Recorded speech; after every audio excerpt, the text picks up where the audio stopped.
সুপ্রিয় viewers, bike blog নয়নের পক্ষ থেকে আপনাদের সবাইকে জানাচ্ছি আন্তরিক শুভেচ্ছা অভিনন্দন। আবারও চলে আসছে আপনাদের মাঝে খুব গুরুত্বপূর্ণ একটি ভিডিও নিয়ে। আজকে ভিডিওতে থাকবে আপনার বাইকের ইঞ্জিন অতিরিক্ত গরম না হওয়ার জন্য আপনি কোন অয়েলটি ব্যবহার করবেন এবং অয়েল পরিবর্তন করার সময় কোন কাজটি আপনার করতে হবে। আপনারা দেখতে পাচ্ছেন প্লাটিনা এজ গিয়ার 110। তো বাইকটি আমাদের এখানে অয়েল পরিবর্তন করতে আসছে। আমি আপনাদের বারবার একটা কথা বলি, অয়েল পরিবর্তন করার সময় অবশ্যই আপনি সার্ভিস সেন্টারে গিয়ে 10 মিনিট ওয়েট করবেন বাইকটা বন্ধ অবস্থায়। 10 মিনিট পর আপনারা সার্ভিস সেন্টারে বা গ্যারেজে বলবেন ইঞ্জিন অয়েল দেন দেওয়ার জন্য। ইঞ্জিন অয়েল দেন দেওয়ার পর আপনাদের যে কাজটি করতে হবে, এই যে দেখেন এখানে একটা অয়েল ফিল্টার থাকে,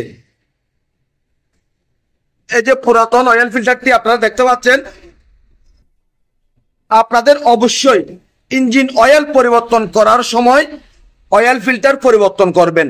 যতবার অয়েল পরিবর্তন করবেন ততবার অয়েল ফিল্টার পরিবর্তন করবেন। সেক্ষেত্রে বাইকের ইঞ্জিন ঠান্ডা থাকবে এবং ইঞ্জিন অয়েল খুব সুন্দরভাবে চলাচল করবে, কোনো বাধাগ্রস্ত হবে না।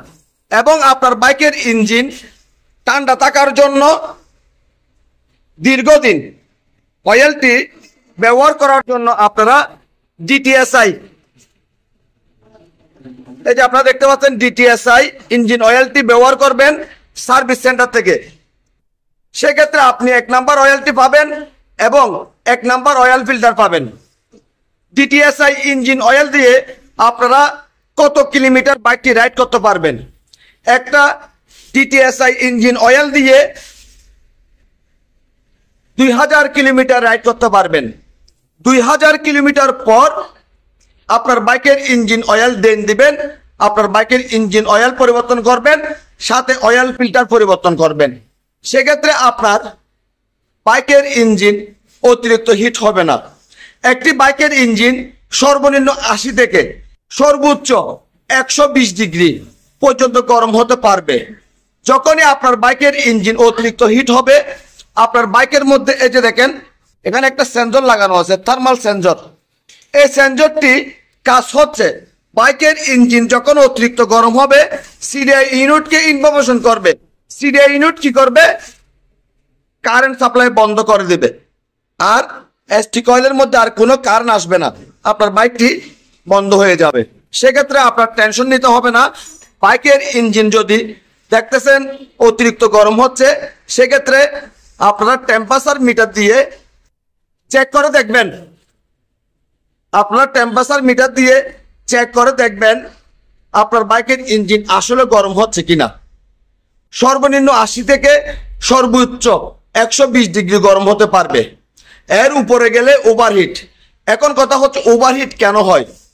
যদি আপনার বাইকের টেফিট যদি অতিরিক্ত টাইট থাকে, সেক্ষেত্রে আপনার বাইকের ইঞ্জিন ওভারহিট হবে। আপনার বাইকের এয়ার এবং ফুয়েল যদি সঠিক অ্যাডজাস্ট না থাকে, সেক্ষেত্রে আপনার বাইকের ইঞ্জিন ওভারহিট হবে।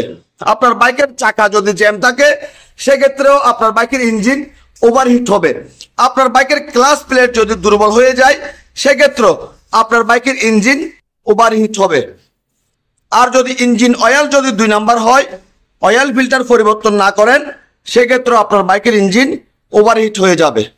তো আজকের ভিডিওতে আপনাদের সাথে শেয়ার করছি অয়েল পরিবর্তন করার সময় কোন কাজটি করবেন, ইঞ্জিন গরম না হওয়ার জন্য যে বিষয়গুলো আপনাদের চেক করতে হবে। আপনাদের যদি আমার আজকের ভিডিও যদি ভালো লেগে থাকে, লাইক করবেন, কমেন্ট করবেন এবং বেশি বেশি করে শেয়ার করবেন। আর আমাদের ছোট্ট পরিবারটি সামনের দিকে এগিয়ে যাওয়ার জন্য সুযোগ করে দিবেন। সবাইকে অনেক অনেক ধন্যবাদ জানিয়ে আজকের মতো বিদায় নিলাম।